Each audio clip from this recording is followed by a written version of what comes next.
Welcome back to the Vegan Soul Power Radio Hour, and I just needed to make this clip before diving into the interview with Plant-Based Ben, because there was, unfortunately, a technical difficulty. We borrowed 2 cameras for the filming of the interview. Both cameras, it turns out, have an auto shutoff feature.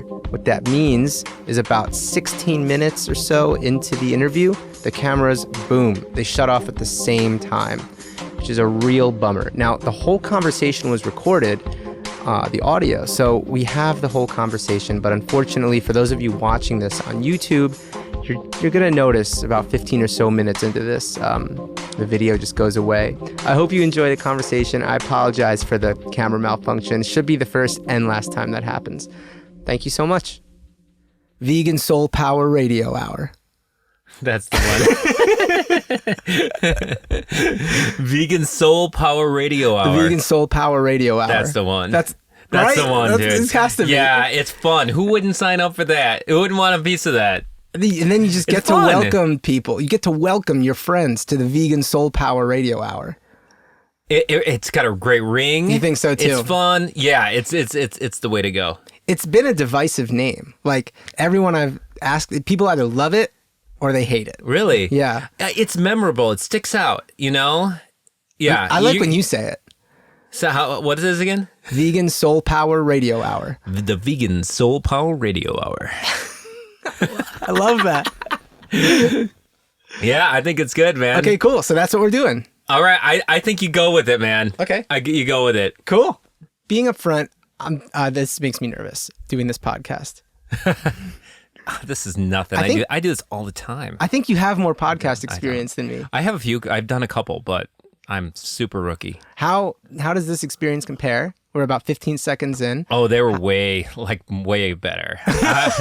No, they were great. I did a few, and it was they're great. It's great to just, you know, it's nice to be able to express what we're doing and talk about it and go into depth, and more than just a meme on Instagram that just, you know, has a small caption of what, you know, you feel. So I love it. You know, you brought up a good point. What we're doing, I should introduce you. And I don't know how you're going to feel about this introduction, but, you know, firstly, your last name as part of your introduction. Yeah. I've never heard you say it out loud. Yeah, most people don't. Right. Like, if someone knows how to pronounce it, I say, how'd you know that? Yeah, don't say it yet. Okay. So you're going to guess. I know how to spell it. Yeah. R-A-U-E. That's correct. Right. So I've been thinking about this. I think there's like 17 ways to pronounce this name. I've always assumed, don't tell me if I'm right, but I always assumed it was Rao. Mm-hmm.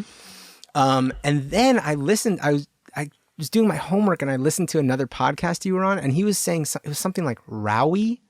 And I was like, Rowie? Like, that got me thinking that I've had it wrong this whole time. And then I was like, well, maybe it's Row or Row or like, I don't know, Ray? I don't know how to say your last name. R-A-U-E. Now's your chance to guess, if anyone listening. So what is it? It rhymes with the Hawaiian island. Maui. It's Rowie. It is Rowie. Everyone must get it wrong. Everyone gets it wrong. Yeah. I honestly, if someone gets it right, I say, no, how did you know how to say my last name? Like, it just looks like, I'm like, no, it doesn't. It looks like Rao. Or people think it's Rave with a V instead of a U. But it's Rowie. Okay, now that I know your full name, I feel qualified to introduce you. Okay, thank you. And I feel like to introduce you, I would describe you as, simply put, a vegan athlete. I don't know if you identify as that, but that's how I would categorize you. I'm calling you a vegan athlete. You can call me whatever you want. You certainly look like one. Well, thank you. That's kind. It's meat and steroids, really. That's what we're here to talk about, right? Yeah, we are. Well, thank you. You know, it's funny because you said that 18 months ago. I would never have put myself in this position. You know, this is all new to me. You know, this is in the last year, I've been going through this transformation and, you know, weight loss and getting fit. And it's just became such an obsession, this vegan fitness, that all of a sudden we're doing a podcast. I mean, it's crazy. So, yeah, sure, I'm honored to be considered a vegan fitness person, you know.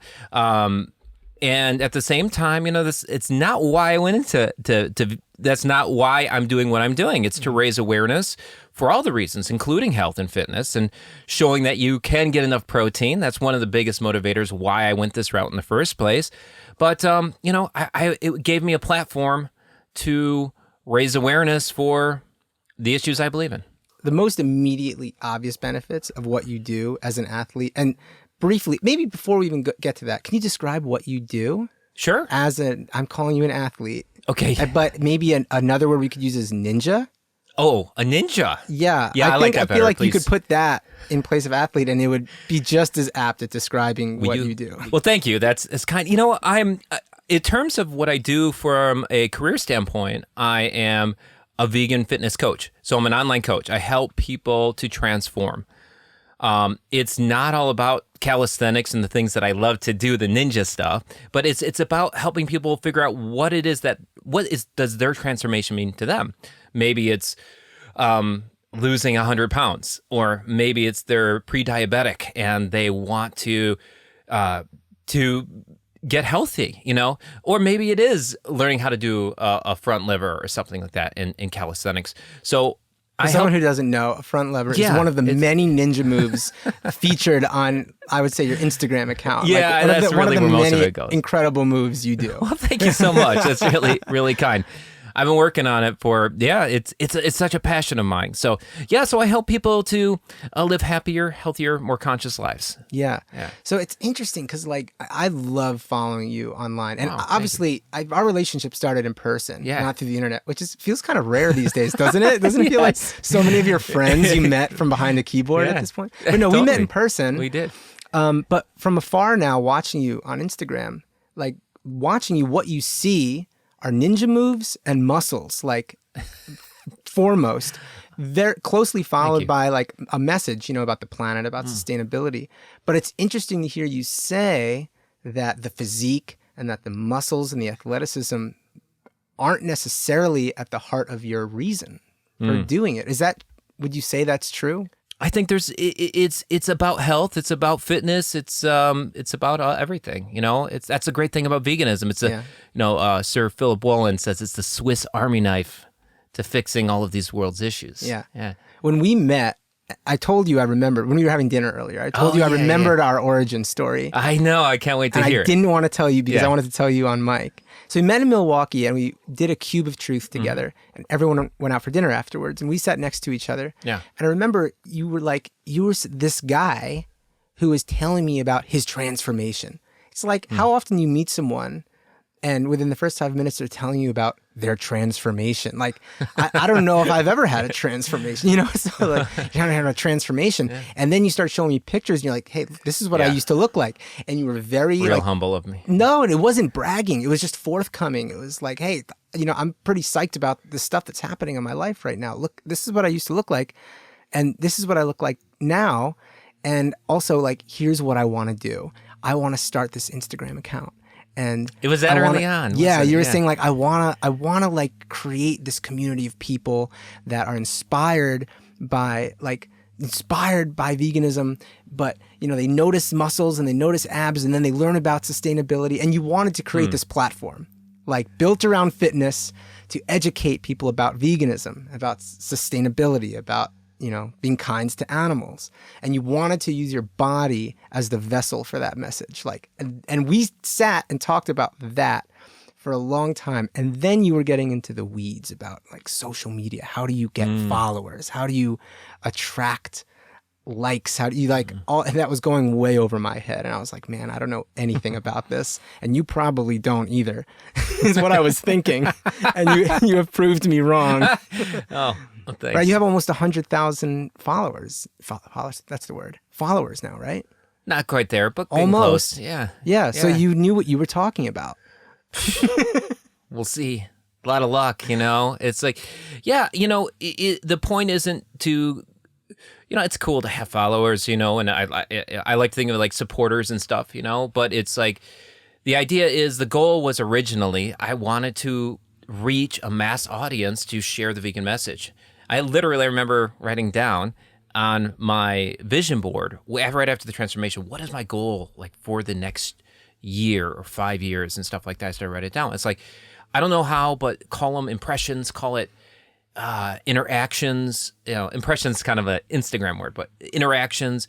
I want to be able to influence people on a mass scale. So that's why I went the Instagram route. And one of the goals I wrote down is I want to, if I can make 1 million impressions, meaning people see a post that has something to do with pro-vegan, over this next year, that would be a phenomenal goal. And that's what I said. I didn't know how to do it. I didn't know what statistics were. I didn't know how much a post could reach or how big my account could grow.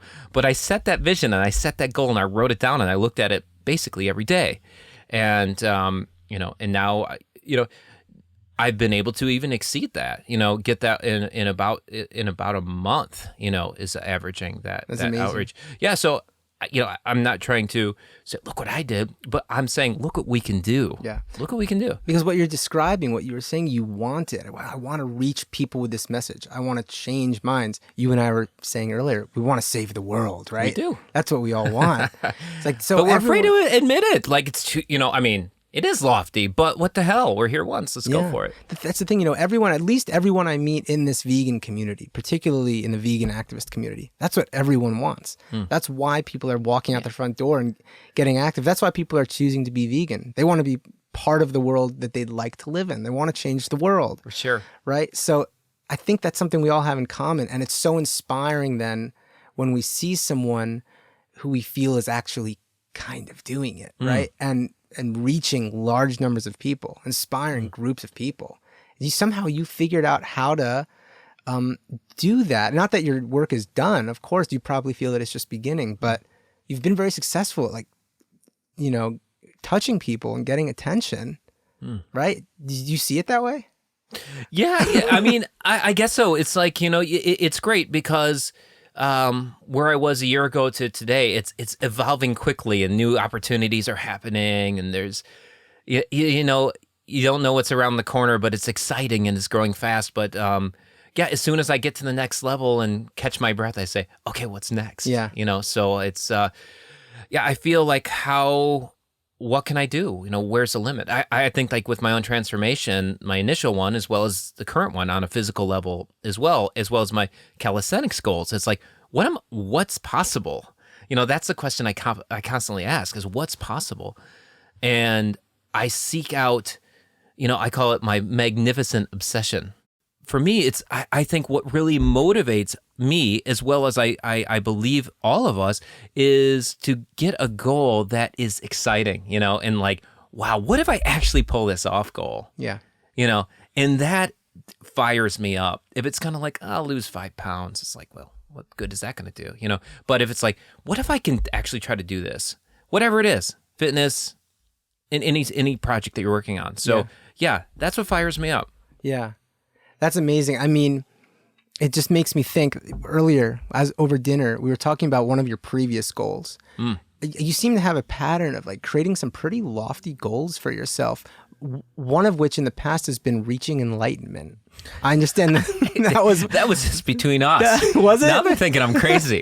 Well, I mean, I think that's like an admirable goal. I would love to reach enlightenment myself. Sure. The difference is like you were actively seeking enlightenment. I'm messing with you. Yeah. You were, right? No, that's true. Quite intently, quite intentionally. Every single day, often for hours. Yeah, for about, just about a decade. Yeah. That blows my mind. I mean, we talked about it long enough at dinner that it's not like I'm just learning about it now, but you don't meet many people that meditated that intensely for 10 years. Yeah.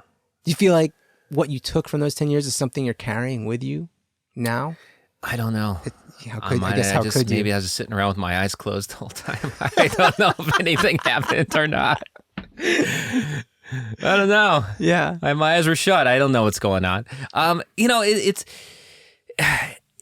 so hard to quantify because that's the life I chose. I think I've learned so much from let's call it that non-religious but spiritual path, that awakening to truth and awakening to reality and finding inner peace and raising your frequency, your vibration, all that stuff. I mean, that was fascinating to me. And I said, what else is there in the world? I mean, that was my journey. Everything else was just so secondary for so long. I was just thinking, it seems like you were on this really intense path that had to do with looking into yourself and being solitary. I mean, you were sitting solitary for like how many hours a day? I mean, it would depend. It was really what I tried to do was reach a meditative state, right. And from that state, I try to maintain that without losing that space of feeling relaxed. Really, it's just like a deep relaxation in a way, and. So that meditation came to like, well, what if I can carry this state of relaxation at all times? And I think that was the ultimate goal, is to live. And what I was trying to do seemed to be like holding a state of peace.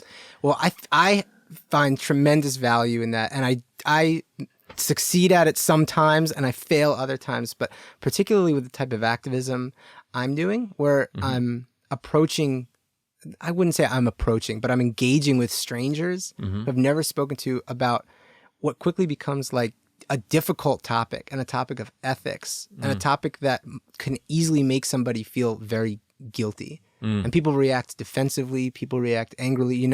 When you start asking them questions like, if we don't need to eat animals to be healthy, should we? Is there a humane way to slit somebody's throat? Et cetera. Would you ever take your kid to visit a slaughterhouse? Like, these things start to feel very personal and people get upset. And being able to retain composure and feel calm in moments of stress, if that even makes sense. Sure. It's like invaluable. And like I said, sometimes I notice myself doing it and other times I notice myself losing it. And you notice that the meditation for you has helped you to strengthen that muscle. I don't know. Maybe I was just sitting with my eyes closed the whole time. No, truthfully, my meditation practice doesn't even come close to resembling yours. Well, I don't know.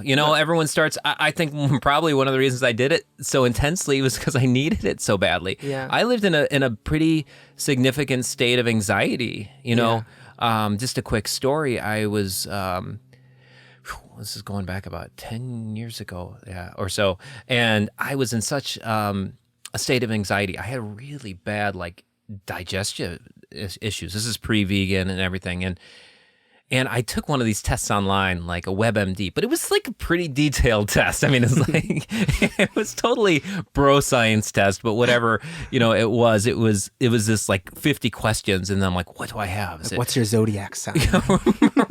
Right. Exactly. Do you believe in spirits? So, it was this like, asking me all these questions, and I went through it, and then I had one answer that was like, it's most likely definitely this issue, but it could be these other ones. And I'm thinking, is it like, I don't know, some sort of gut disease or something? And it said it was PTSD. PTSD, post-traumatic stress disorder, which, people from going to war get, right? Yeah. And my girlfriend at the time said, well, you didn't go to war. I said, yeah, I did.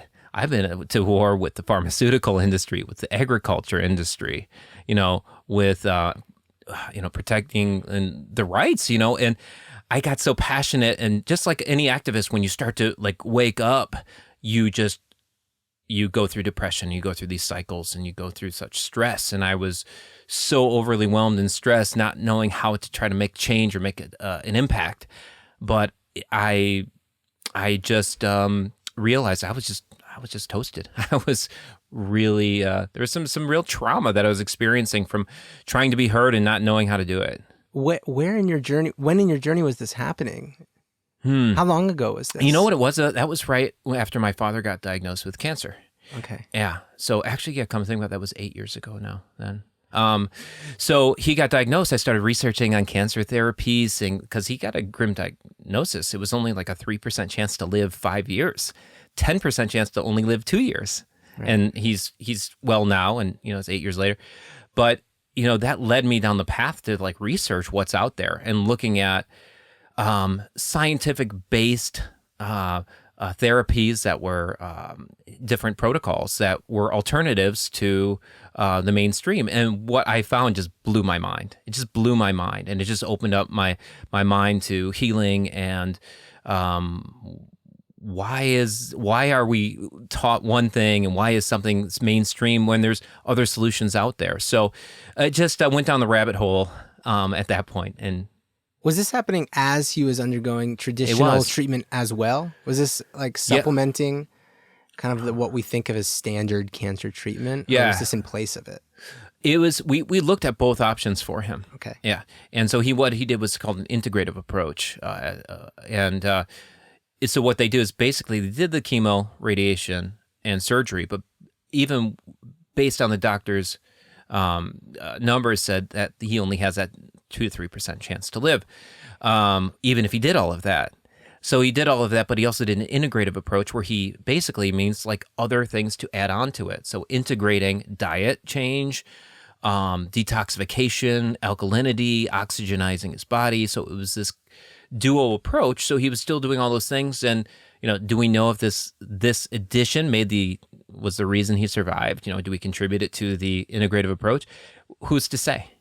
Something put him in that 3% category. Yeah. It seems logical that could have an impact to some degree because he was protecting his bodies and giving it nutrients in certain ways that most people don't. Anyways, that led me on a whole journey of doing lots of research, not just for cancer treatment, but just plant-based eating, raw foods, and, healing. Yeah. Is that when, the notion of plant-based eating even came into your radar? Like, was that even a term you were familiar with at that point? I would say not really. Not really. I mean, I was aware of it. I was a vegetarian at that point, but I wasn't vegan, because you got to get your protein, right? And you got to get your dairy milk. And I think there was times where I tried veganism, but I wasn't aware of it. And I think shortly around that time, I started to find some YouTubers who were going on these raw diets and reversing their disease and going through these, different detox programs. So it was around that time it started to wake up to the concept. So this was when a different kind of transformation was happening. Yeah. Yeah. That was just an awakening to how the world works, to me. And that was, and I think I started to apply, well, if it's like this in medical industry, what's it like in the animal agriculture industry? What's it like in the financial industry? So, I just went down a bunch of rabbit holes trying to find the truth. Man, I will say this now, learning about veganism, becoming vegan, and in doing so, confronting so many lies that you've grown up accepting, right? Lies about animal agriculture and about needing to eat certain things to be healthy. Lies about the earth and sustainability and what is or isn't actually destroying it. Lies about our health. You confront so many lies when you become a vegan. I guess you say you confront the truths when you become a vegan. It's very easy to become skeptical about like all other aspects of your life, So what is true? What isn't true? Yeah. And I honestly think a healthy dose of that is a good thing. You can go too far. I've seen some friends of mine. I've seen people go too far and just everything becomes a conspiracy. Right. Yeah. I agree with that. But I think you do learn the valuable lesson of, you learn not to, I don't even think is that camera on? Are both cameras off? This might just be an audio podcast. This might be an audio podcast. Maybe they turn off automatically. Yeah, they must. Did we hit the record button? Well, we're definitely recording audio. Okay, that's good. So it turns out we can mess up our hair and we don't have to look good. This is going to be episode 1 is audio only. Well, let me get this thought out, and then we'll figure out what we want to do for the rest of this thing. That sounds good. All I was saying is that I think it's nice to have a healthy dose of skepticism and not necessarily accept everything you're told at face value. I think that's a great point.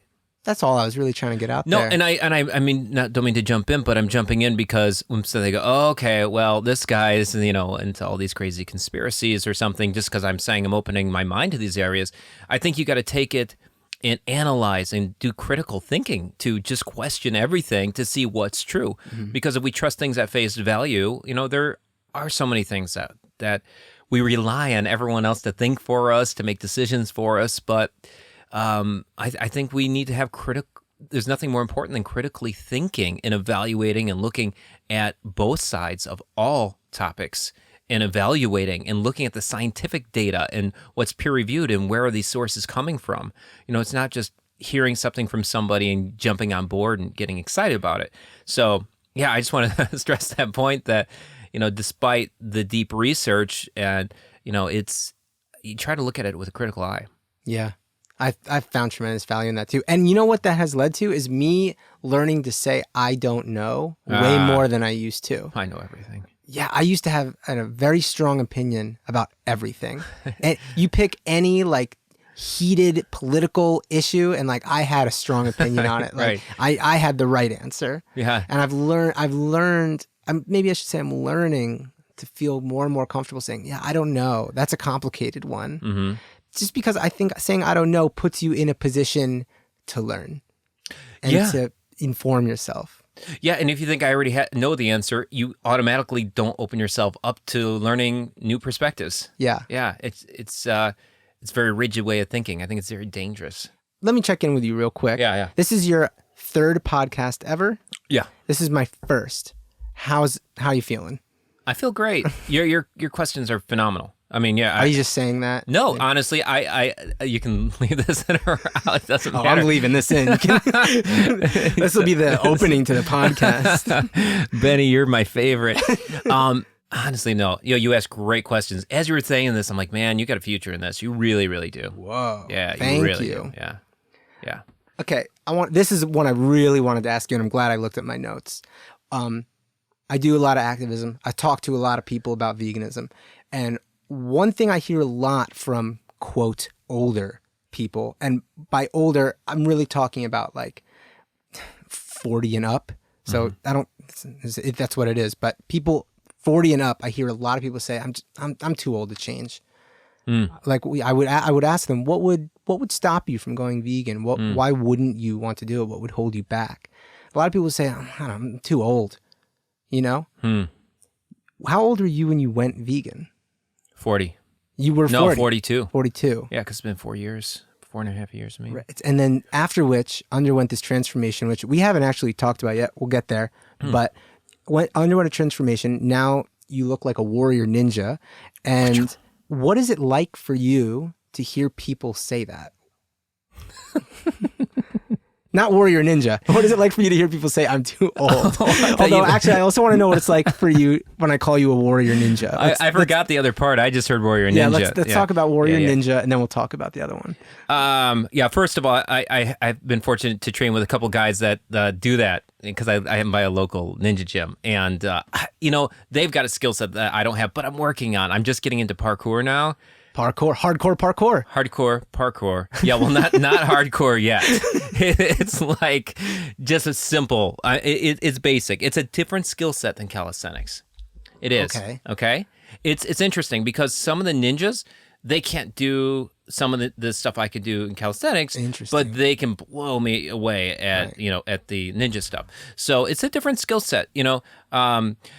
I've watched that ninja show. What's it called? American Ninja Warrior? Yeah, I'm like, Ben needs to go on. I just assume you would kick butt on that show. No, you don't think you would? No, I wouldn't do that well at all. I probably could get past the jumping obstacle, and then it'd be like a crapshoot for the next one. Okay. But you know what? If I gave it, if I was to work at it, which I might start doing, who knows? Yeah. And back to your question about the age, because I think it's about the concept of how you're viewing the world. Is it do we slow down because we get older, or do we get older because we slow down?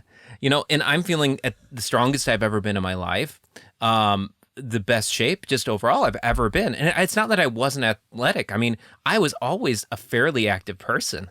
I wasn't a big sports guy, but I jogged. I went to the gym here and there a few days a week. So it wasn't like complete couch potato to what I'm doing now. I was a pretty average person, would still be somewhat active. But in terms of the age, and getting back to that, I don't know, maybe people just hunt for excuses, but I think that we can prove that if you just give it your all, you can, age doesn't have to be a factor. Yeah. That excuse has always sort of disarmed me, not because I can't think of anything to say, but because it's almost like giving up. It's, to say I'm just too old to do the right thing. I'm too old to be kind. I'm too old to live sustainably.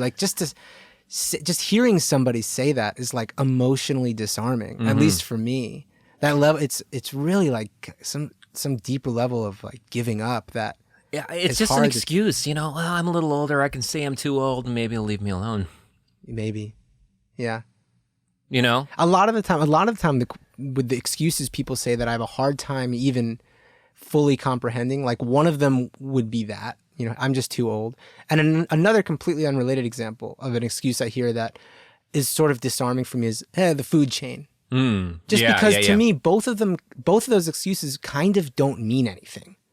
Right. And so I mean, they're just so vague. I mean, they don't mean anything because of how vague they are. So one thing I like to ask in those situations is just like, what do you mean by that? Like, could you just explain that to me? Yeah. And sometimes it's easier to let the person do the work for you. 100%. Like, walk me through that, because that's too much for me to handle on my own. The Socratic questioning, right? Yeah. Yeah. Distill this down for me, because I don't even know how to address that. Absolutely. What does humane slaughter look like? Yeah. Yeah, you know, could you paint that picture? Well, you know, but it's interesting because this is the first time a lot of people are thinking about this. It's out of sight, it's out of mind.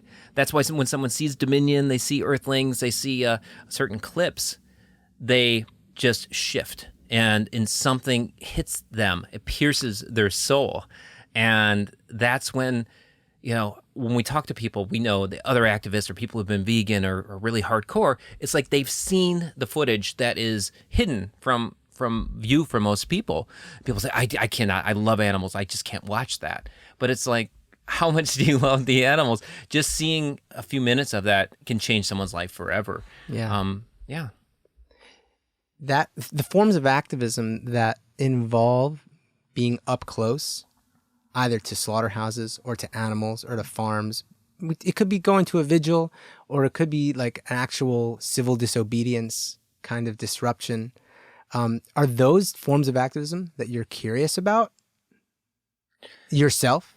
You know, well, you know, I've done, you know, a bunch of the cubes and animal equality and some of, you know, a handful of different things. So I've been involved. I'm very curious. That's how we met. We met at a cube. Yeah. So I've done cubes in different locations, and I've done a number of different street activist related things, and I completely support it and love it. I think it's incredibly powerful. What I like to do, though, I think the reason I focus so much online versus spending more time there is because, well, for two reasons. I think one is there's an aspect of reaching a larger group of people, and you could do that online. And secondly, I think I look at it as we have to come from all angles. It's like the hard stuff can be very piercing. It could change somebody's perspective like immediately. At the same time, people aren't ready to change. And there's something about moving people along the spectrum to make them more likely to want to make that change. Show them what the vegan lifestyle looks like, so they're more inclined, more of a positive activism. You know, so yeah, I'm completely interested and love that side of things, but in reality, you know, it's just my emphasis is where I think I can make the most impact. Part of the reason I ask is because there's this shift I see happening now in the activism community that I have yet to really partake in, that I'm really curious about, and it is in the like civil disobedience aspect of it. So like in my opinion, the most profound example of that, and I don't know if you saw this, was this one activist, Amy Serrano, in British Columbia, I think Vancouver, organized a Meet the Victims event. And so these like 200 something activists, maybe it was more than that, stormed into this pig farm and just didn't leave for like 13 hours or something like that. And got, you know, they had terms, they had the media come in. It was insane. And out of those hundreds of activists, I believe she was the only one who ended up getting arrested. But you're seeing this shift now where like Animal Rebellion is another group who's starting to talk very openly, saying, look, if we want this shift, we need to sacrifice for it. People are going to need to get arrested. People are going to need to I guess sacrifice is the word. I think it's a good, whether it's their own personal freedom, they're willing to sacrifice that. And I'm talking about something I don't do yet. So this isn't, I'm not I trying to love convince you of anything. No, I tell you, is we were what my talking about sights are this set at the Chicago Animal Rights March together. And this is a phenomenal topic for me because I'm always thinking, what else can we do? What is going to make the biggest impact? And, is it taking a more passive route or is it doing something like you just described? Yeah. I don't know the answer, but I'm open to all. So I'm curious from you to hear more about your perspective and why you're so curious about it. Well, firstly, I think there's a place for all of it. I think all of it's important. And I actually think I may have heard you say, I don't know if it was you who said this to someone else, but whatever you do, you just veganize it. So that could mean, knowing about recording and starting a podcast or starting a YouTube channel or doing fitness like what you do or doing a cooking channel or speaking at a school. These are like 5 of like 3,000 examples, but whatever you do, find a way to veganize it and promote this kind, loving, sustainable message. So there's 1,000 ways to do that. And everyone needs something different. Like I watched Cowspiracy and immediately went vegan. Yeah. Going into it being very skeptical of veganism. By the credits, I was vegan. I've showed Cowspiracy to other people since then, and not all those people are vegan. So different people connect with different things, and I think it's all valuable. I think the most important thing is doing something, because how many vegans do you meet, at least, who, for one reason or other, are not active? And by active, I mean who are not activists. Do you meet them? It's interesting because what surprises me is we both have lots of activist friends. And when we go to these events, we see them and it's a reunion and we go out and I love them. And it's like family and there's a lot of mutual respect and everything. And, and I keep thinking, how do we as a society like leverage what we're communicating, And so it's one thing to say every person that we interact with counts. No, that's the very common. Well, you touch one person, you're making a difference. And I can't discount that at all. It's significant. It's huge.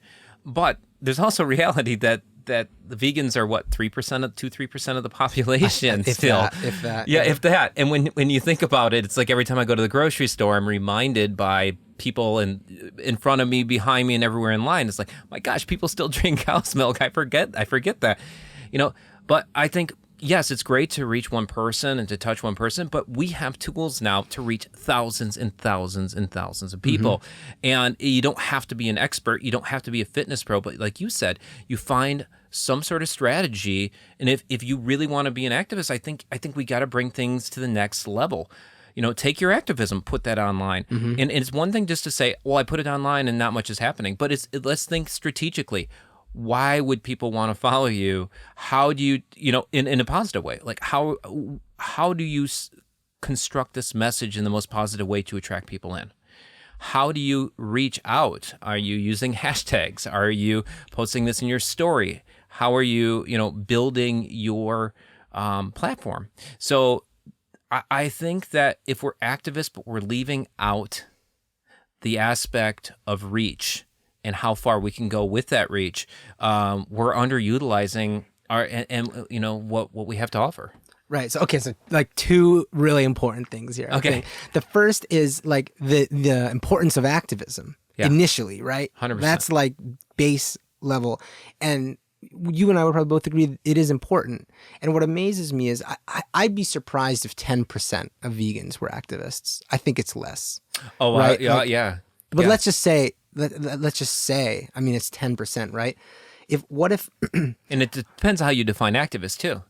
Right. If you're saying a street activist, I think anybody who's promoting and showing the benefits of going vegan is technically an activist. Yeah, maybe to some degree. I guess then it comes down to like wanting to be effective and striving to be effective. And I do see people who promote their lifestyle. Surely. And I don't know, maybe I'm going to bite my tongue on this. Maybe everyone who's doing that feels they're doing it in the most effective way. I do experience, I will admit, to being frustrated sometimes by what I perceive to be a lack of action from the vegan community. And I use that term loosely. Like I said, action could be, cooking, cooking for people, Yeah, and yeah. sharing that online. Absolutely. It could also mean like something as crazy as going into a slaughterhouse, but like whatever it is.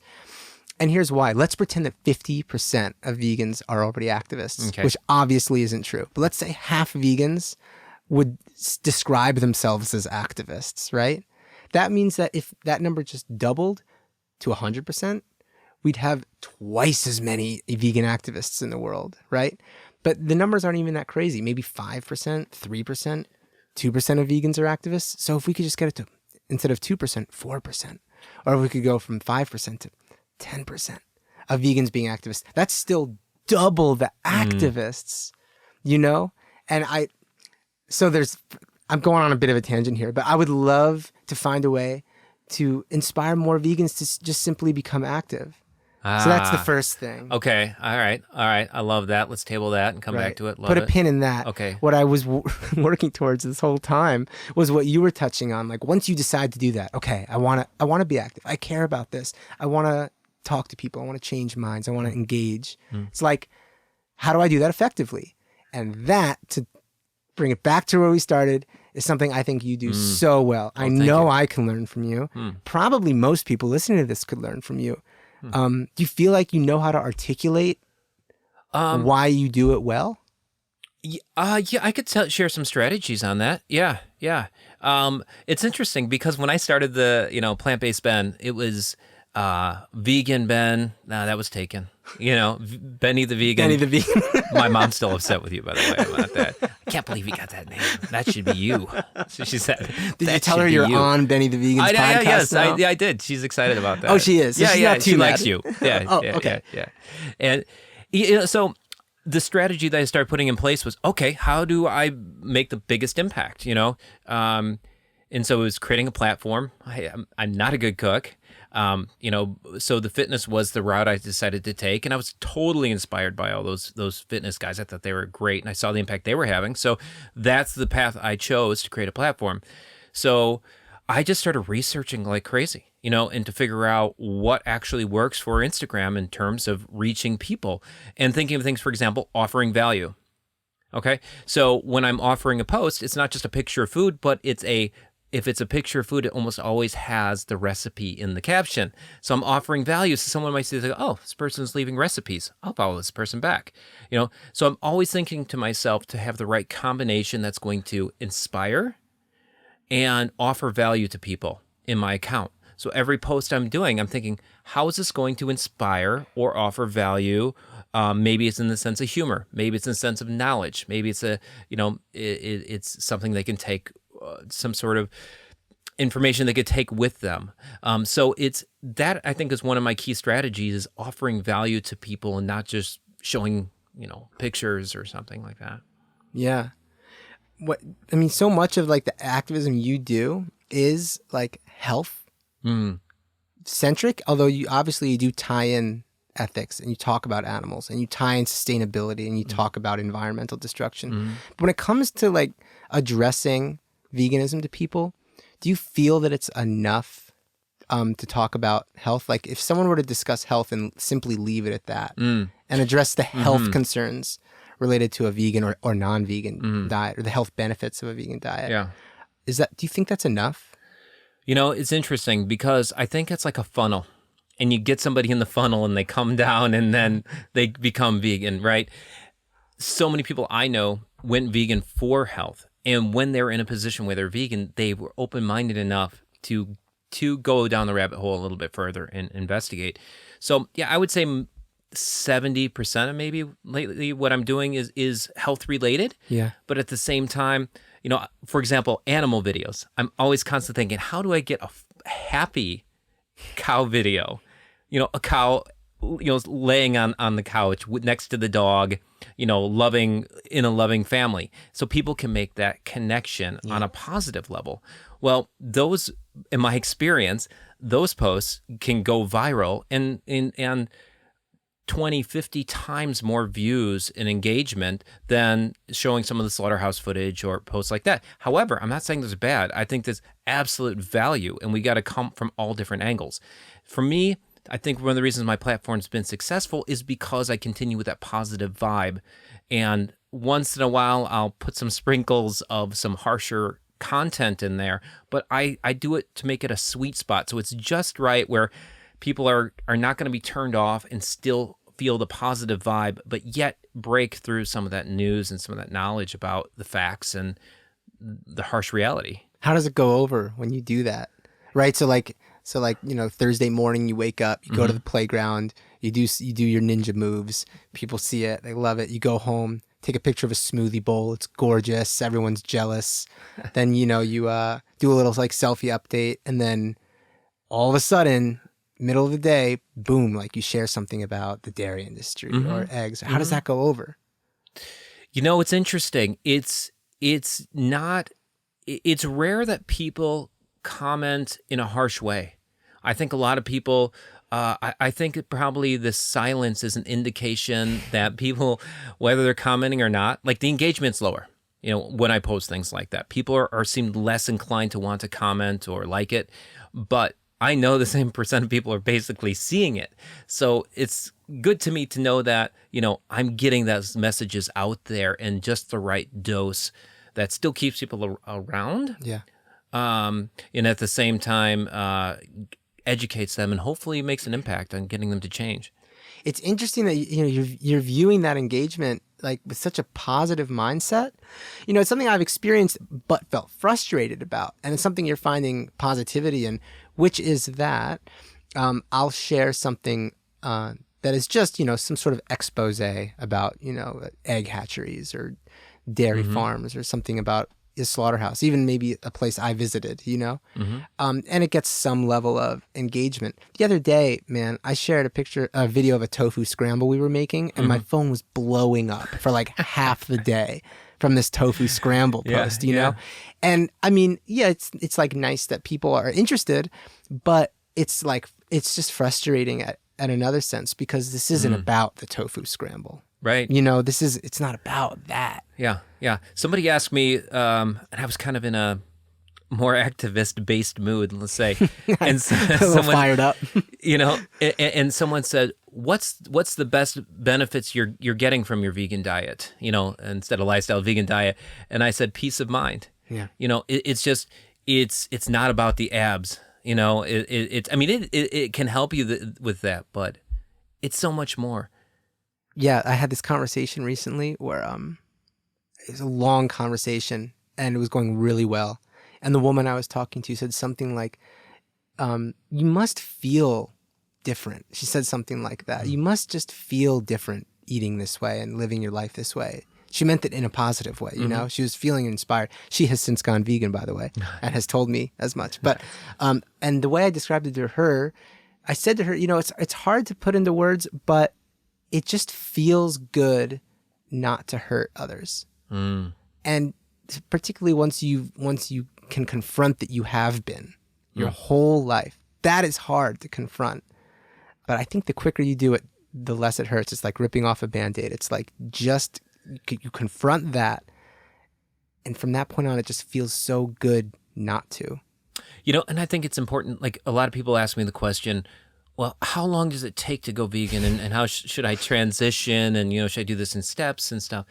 I'm like, well, it depends on which documentary I give to you. It will have that impact.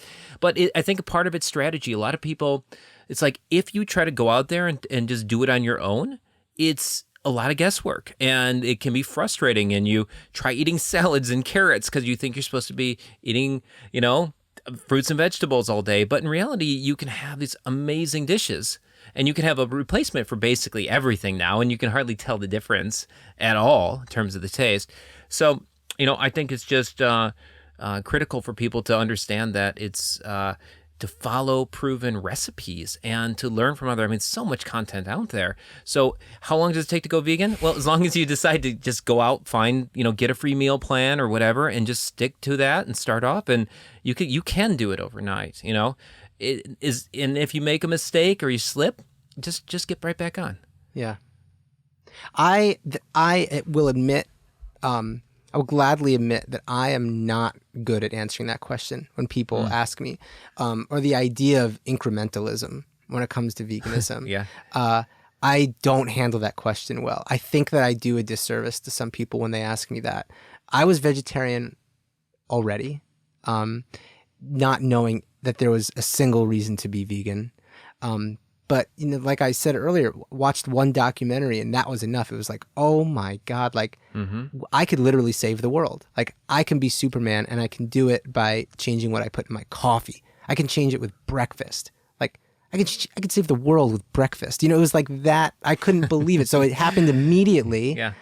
And that's the only way I know to do it. And I know that other people do it differently. I know that people find success in incrementalism. Like on a rational level, I know that. But on an emotional level, like I have a hard time going there because we would never say that about anything else that was this violent and this destructive. Right. I should be a little less racist, for example. It's like, yeah, what's the best wrong, way not to be racist? Huh? Right. It's like you just don't do it. Just racist on Fridays, So yeah, but when you see that truth and you realize what's happening, it's easy to shift into the perspective we're talking about. But when you're not there yet, you can't. It's hard to see it that way. Mm-hmm. Yeah. And I think it's really important. Again, it comes back to when we were talking about meditation earlier, actually, about patience and just being present with somebody. Even if, I say most often say things to me I can't relate to. I'm too old to be vegan. Maybe I'll do it one day a week. Humane slaughter. I'm just one of the, all the thousands of excuses people have. I don't relate to any of them now.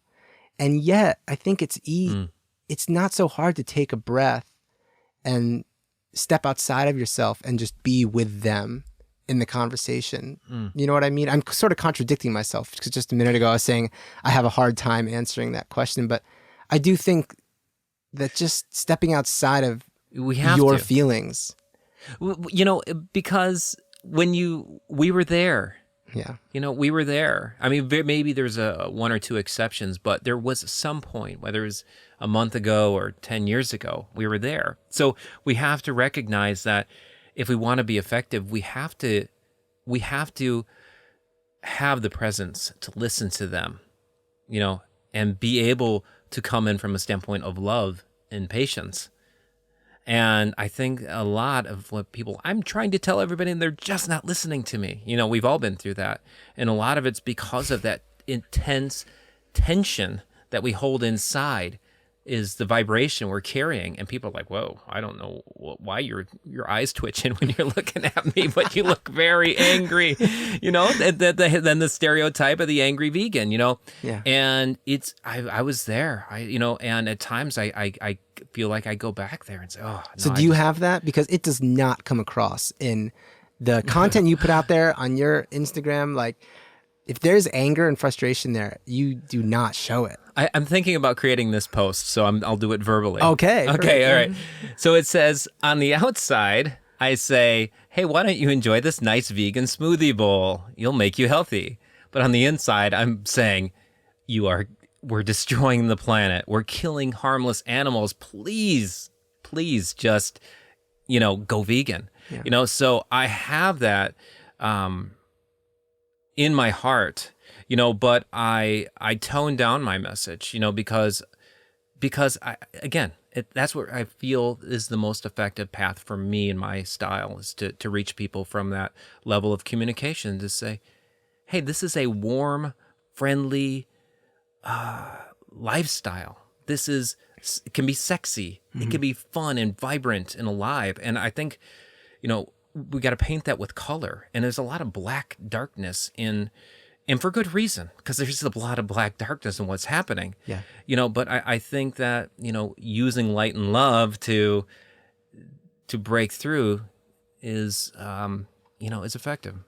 Do you have people write to you saying that they are struggling as vegans, not struggling to get enough calories, not struggling to to find vegan food, struggling emotionally, that, man, like there's no one in my town who's vegan. Oh, yeah. Man, like my family isn't vegan. My family makes fun of me. Yeah.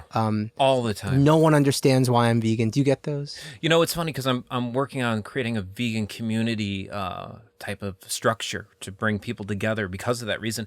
And I think with my clients, for the online fitness coaching, it almost so many of them come to me and say, I can't talk to anybody about this. I just don't have anyone to talk to. And, it's great because with Instagram and social media, you talk to people all around the world. And one of my clients lives in Ireland in a very small town. I think he just told me it was 50 people in his whole town, So he can't go down to the local pub and just start talking about veganism, So yeah, I think it's extraordinarily common. And I also think that's one of the reasons that we feel such a bond and connection when we come together, because we know what's going on.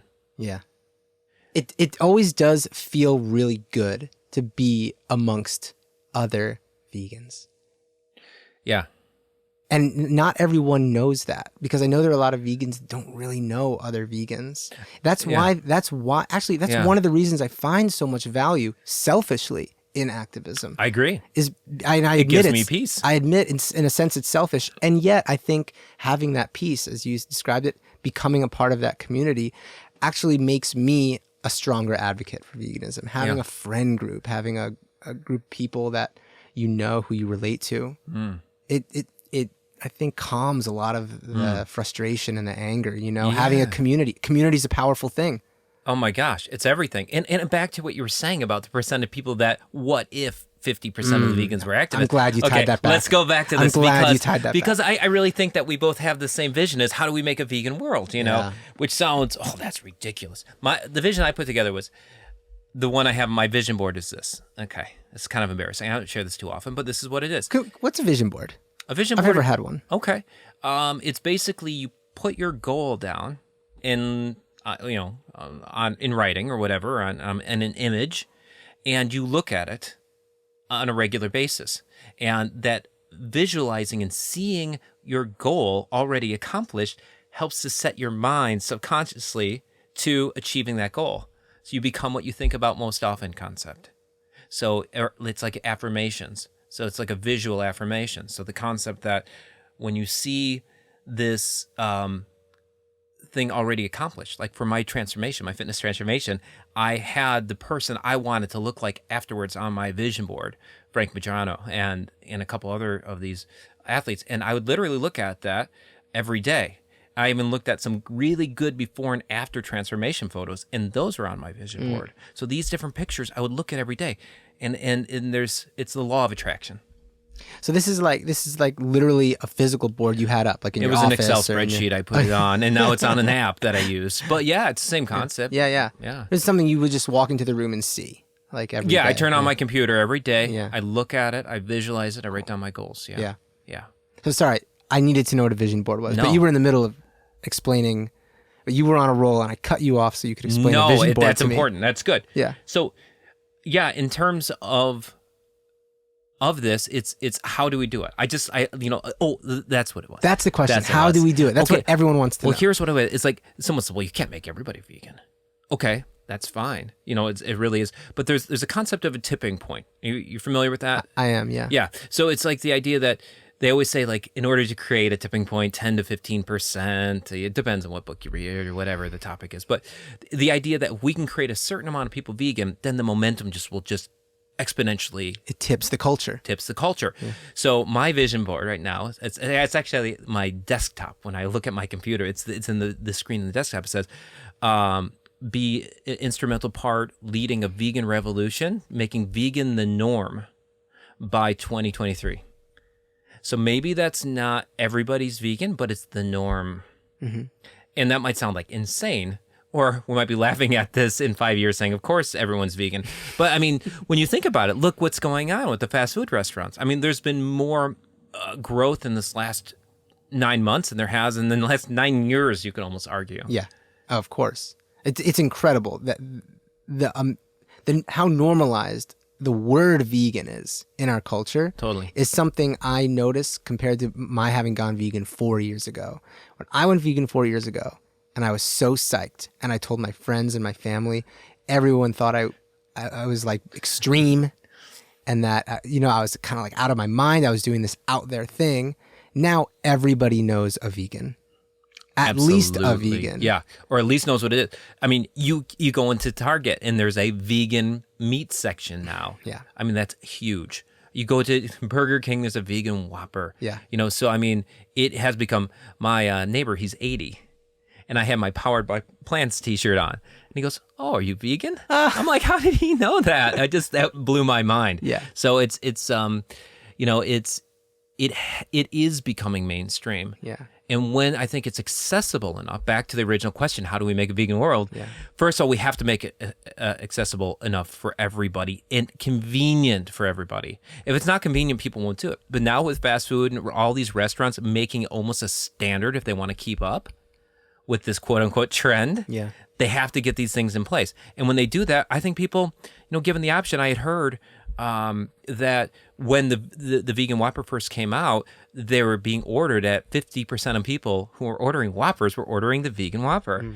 So that's a huge, growth. So that I think is realistic. But one of the first things we need to do is make sure the infrastructure is in place, the choices are there, and it's growing.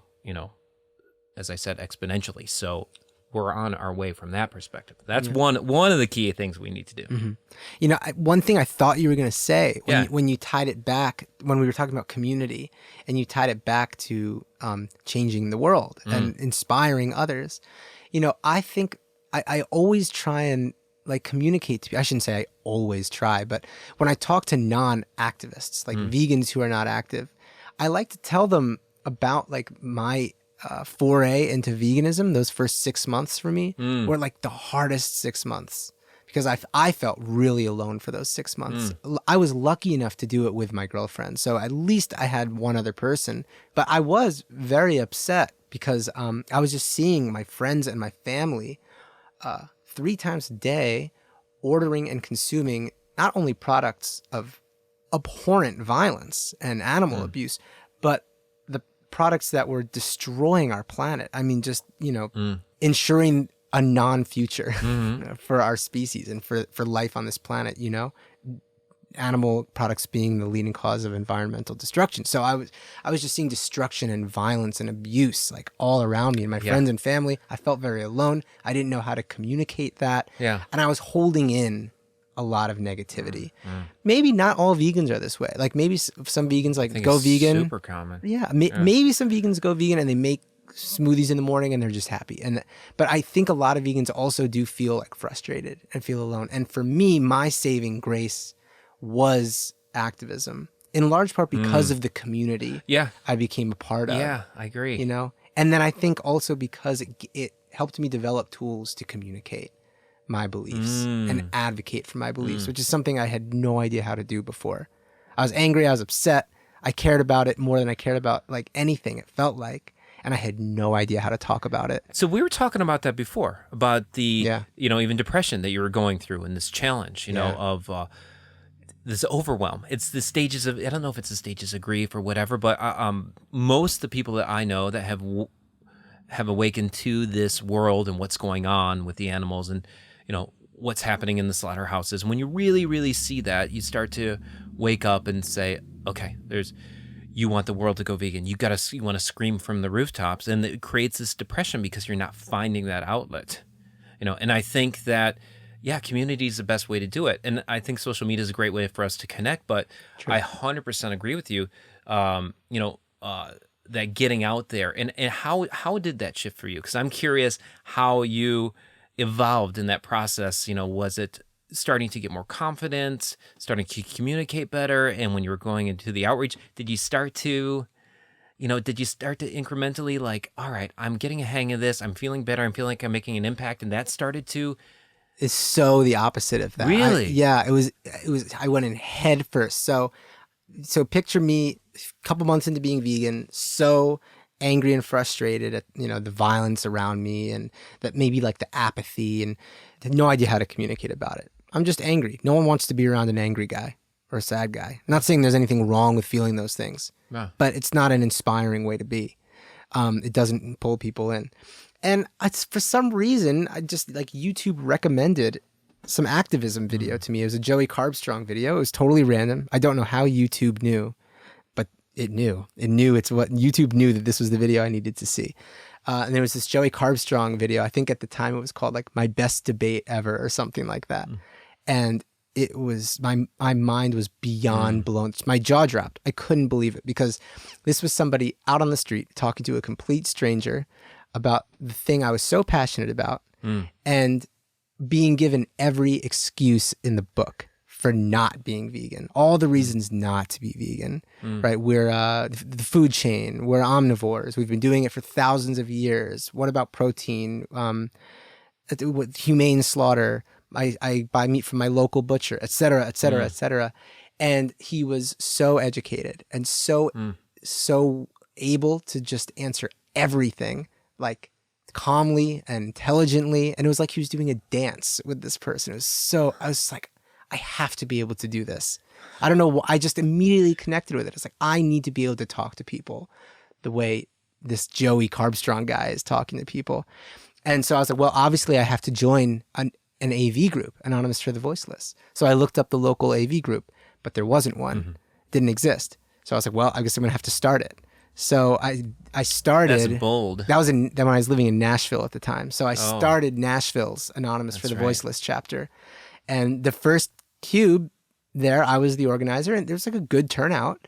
I think we had like an 8-person, maybe that's not true. I think we had an 8-person cube. And I was just doing outreach the whole time. And because, here's the other thing, people upload like their highlights. Like when someone, me included, when someone uploads a conversation to YouTube, it's a highlight conversation, either because it went exceptionally well or because it was an exceptional blowout debate and people just lost their mind. You know what I mean? The conversations that end up on YouTube are not representative of like 95% of the conversations 100%. That take place. Yeah, but that's what sparks the viral aspect of it. Right. Yeah. So that's the thing. That's what I had seen. I had seen the Joey Carbstrong videos where people are just blowing up in his face and he's getting in these epic debates. And I show up at the first cube of truth, like with the gloves on. I was ready to go. And so I go up to the first person. I'm like, here we go. First debate. Let's do this. I'd been, just absorbing these videos, learning all the answers. And I was like, hey, have you ever seen footage like this before? And they're like, no. I'm like, oh, well, what do you think about what you're seeing? How does this make you feel? Not good. And I'm like, oh, I wasn't ready for this. I was ready to get in a fight. I was like, yeah. So, do you think we should treat animals this way? No. It's like, most people so true. Are kind. Absolutely and people true. Connect with what they're seeing. And most people are reasonable and rational, Yeah. Yeah. I think that's so important for people listening who are, like you said, to get people to that next level, and people get involved. When I went to my first cube, I was nervous. I just put the mask on, and I stood in the cube, and I'm like, that's it. It's like going to karaoke. It's like, oh, I'm not going to sing. But then you sing and you're like, give me the mic. I'm going back. It's like, you break the ice, and it's so empowering. Yeah. That's the day we met. Yeah, that was the day we met. Wow. Because I just recently launched a Patreon account. I made a post on that Patreon, and I told them I was going to be doing this podcast, and I asked them if they had any questions they wanted me to ask you. Oh, and, right. It may have been because it was short notice, but one person commented and had a question. I figured I could just bring it up and we could talk about it. Because I thought it was an interesting question. The question was from Bumblebat. All right. So, hello, Bumblebat. Hi, Bumblebat. Bumblebat, this is verbatim. Bumblebat says, I've always wondered how to talk to coworkers who've mentioned they've gone vegan, actually plant-based, but it didn't work for them. Good question. That's hard for us. I don't think either of us really have coworkers. I mean, I kind of have. I work remotely from my laptop, but we could flex this question into something that's answerable. It's, I think first of all, you go into the Socratic method, of asking questions like, well, why didn't it work for you? Mm-hmm. And start to ask the questions. So, oh, well, I was always so hungry. Well, what were you eating? Mm-hmm. Oh, well, salads all day. Okay, well, did you try this or that? And, or what were the options? So it's just like inquiring and just sparking that conversation, but you have to come from a place of curiosity and defenselessness.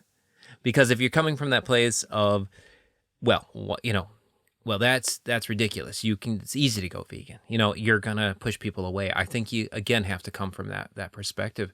That's first and foremost, is to do it like that, and just to inquire. And secondly, to set the example. We can set the example living a thriving, vibrant lifestyle. I think that's it. And third, I think what we do is we set the example, we share the content, but we don't try to force people to go vegan. I mean, if you put all your energy into getting your parents or your spouse or something to go vegan, it's, in a way, I would say it's wasting your time, but it's sucking up a lot of your energy where you could be focusing on just getting the message out in cubes online. So I'd say, be conscious of trying to convert people to being vegan and just be the change that represents wealth, so people are attracted to that. Right. Yeah, I think, like you said, leading by example combined with just the truth. The truth is enough. The truth is compelling enough when it comes to just the simple, straightforward truths about what happens to animals in slaughterhouses, or what happens to our environment when we eat meat, for instance. Like, those are just the answers to those are just, they're not debatable. They're just facts, and the facts speak for themselves. Yeah. Right. And absolutely, they do. And when someone comes to me, I'm thinking about going vegan, I have it saved in my Instagram account where I have it like saved. I have What the Health, Cowspiracy, and Dominion. And I say, and they'll say, I'm thinking about going vegan, or I'm curious, what should I do? I send them What the Health. I say, come back when you're done, and I've got your next assignment for you. And they come back, I send them Cowspiracy. Do they come back? Yeah, many of them do. And many of them, decide that, okay, I think I'm going to give this thing a shot. I was like, okay, now watch this too.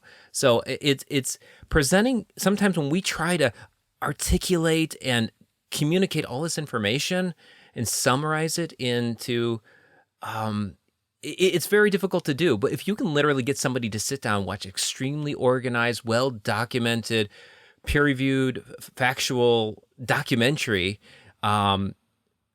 it's so much more impactful. Yeah. And that's what got you to convert. That's what got me to convert. And probably at least 50% of the people I know were impacted by like documentaries. So sharing that content and giving them the resources so they can do more research. Yeah, I think the documentaries are like some of the best tools out there. And additionally, I think that, as we mentioned earlier, I think there's tremendous value in knowing when to say, I don't know. Because that empowers you to go home that night and learn about it. That's the way I discovered there was an ethical argument to veganism. I went vegan for environmental reasons. I was talking to my roommate excitedly about my decision to be vegan, and he told me, that it would never work because cows need to be milked. If you don't milk cows, they can get sick. Their udders can explode. He said he grew up in the country around dairy farms, and that we have to milk them. Like, it's the kind thing to do. Yeah. And I did not know what to say. I didn't. Maybe he was right. That I don't know. I of course later learned that wasn't right, and the reasons cows make milk, the reasons we milk them, are so far from what he described, are so cruel and inhumane. But I didn't know, and being able to say that to myself is what allowed me to go home, learn about it, and return to the next day or the next week informed and educated. So if a coworker says, I tried it, but I have anemia and I just didn't get enough iron. If you don't know about anemia, if you don't know where to get iron on a vegan diet, or maybe you don't know the difference between plant-based iron and heme iron, like go home and look it up. Take a week. Take a month to learn about iron, as long as you need it. But then And now for the rest of your life, when someone brings up iron, you'll know what to say. Yeah. It's like, if you're listening to this podcast, you're probably quite passionate about being vegan, and it's part of your life. It's a huge part of your life. So I think that constantly investing in learning, the Earthling Eds, if you're not familiar, Earthling Ed has these 30 days, 30 excuses audio on YouTube and a free ebook as well. And but that's where I learned. Like with you and Joey Carbstrong, I went straight to Earthling Ed, and that's where I learned all my stuff. I'll still put that on and listen to those 30 common excuses. You won't get enough protein, or it's the food chain. And then he has just magnificent content and rebuttals for all of that. And I think, just listening to that over and over, I get a little bit better each time, and I still stumble quite a bit, but I just do the best I can. Yeah. Well, I think we're all trying to get better. We're all fighting for a world that doesn't exist yet, and a world we want to see, right? And obviously, any of us who have gone vegan, there's some part of us that believes it could exist, right? Like, to go vegan means you have hope. Right? Like some amount of hope. And we're all trying to create that world. And I think you're doing so much to help create that vegan world. I mean, you're just having such a big impact. You're inspiring people. People are interested in what you're doing. I'm happy to be able to say I knew you before. Not just before, but I knew you before. Well, I'm glad you came on the Vegan Soul Power Radio Hour. Soul Power. It's more like an hour and 20 minutes, but maybe we'll cut a little bit of this out. We'll see. Yeah, when you're done editing, that might be good. So, Benny, it's my pleasure. It's an absolute honor. You've been my hero. Oh, I got to tell you this short story before we go. Okay, perfect. So, when I met you, I was extremely inspired by you, meeting you at that Cube in Milwaukee. And on the way home, I just remember this, I got your YouTube channel. You got to follow Benny on YouTube. And I listened to every one that I could until I got home from Milwaukee back to Chicago. And I just binge listened to your YouTubes. And I'm like, this guy is the real deal. Just like I was learning from Earthling Ed. I just added you to the list. I'm like, this is one of the real pioneers and activists in the industry. And I said, I really hope someday I can be friends with this guy. And here we are now. Here we are. Successfully making a podcast, unsuccessfully filming it. I feel really bad about that. Well, don't feel bad for me. Well, I don't know. You look great today. I do? I feel bad for everyone who doesn't get to see you, I guess what it is. Take his word for it. You'll just have to go to his Instagram, @plantbasedben. Yeah. I'm sure there's... I'm going to learn how to do a sign off. I haven't learned how to do that yet. Yeah. But just in conclusion, I mean, this was Ben Rowie, Plant-Based Ben on Instagram, Vegan Ninja, professional vegan ninja, I will say. I'm Benny the vegan. We had here in the background Copper, my puppy. He was on camera, but the cameras didn't work. And this has been the Vegan Soul Power Radio Hour. Thank you so much, Ben. Thank you, Benny.